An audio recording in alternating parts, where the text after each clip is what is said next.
How many of you watch the program, The Blacklist? You know, I do too, and they've ruined it. They ruined it. They have been able to, for the most part, keep politics out of that show. It's a pretty good premise. It's a fun show. James Spader is the lead star on the program. Sex Lies Videotape was the movie he was in. It's a classic. And he was in Boston Legal with William Shatner. So last night I'm watching it, and we're on episode, I think, 15 or 16 of the season. This episode was obviously filmed last fall. You know, they start most of the TV shows that premiere in September, October. They start filming these things in July, August. So they try to get ahead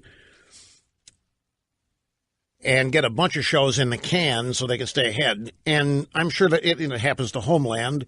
You know, their whole premise last season was blown up by Trump winning the election. So they had to modify it and then go back to a different premise this year. So the episode last night, I'm guessing, was filmed after Trump's tax cuts were proposed. Because in the episode, James Spader's character is having problems with the IRS.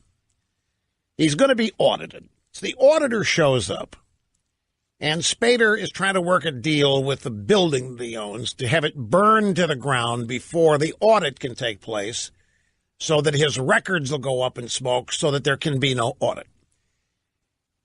And as a preliminary meeting with the IRS auditor, the auditor shows up, and Spader starts, Red Reddington starts in on a little bit of a monologue on how he doesn't like paying taxes anymore because what the money goes to. And he ticks off everything Trump wants to do as something it's a total waste of money.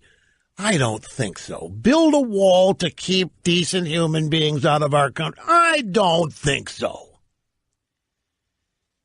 And then one of his partners that runs this building that's going to eventually get burned down walks in before the auditor shows up.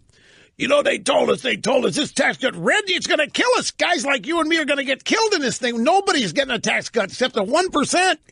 Everybody else's taxes are going sky. I'm watching this. It just affirmed for me that people in Hollywood are the biggest collection of singular thinking, brain-dead boobs that we may have in this country. There isn't an original political thought anywhere. So the media is out there hyping Trump's tax cuts as bad for everybody except for 1% of the corporations. And here I see it thrown in my face on Blacklist last night, a program that airs in March that obviously was filmed back in December, or whenever Trump proposed the tax cuts, and it was, before they, and hell, it doesn't matter. It could have been after they passed. They could have filmed it January for all I know. It doesn't matter when they filmed it. So you had anti-Trump on immigration, anti-Trump on taxes. And this show had, for the most part, kept that stuff out of it. And it once again made me sad, ticked me off, changed the whole way I view this show now. You know, it's an elective decision to watch this stuff. You don't have to. But to watch a show produced by people so stupid is the thing that gets to me. Why should I invest time watching a show written by people that are so dumb, so blockheaded, so stubborn, so wrong? Yet there I was.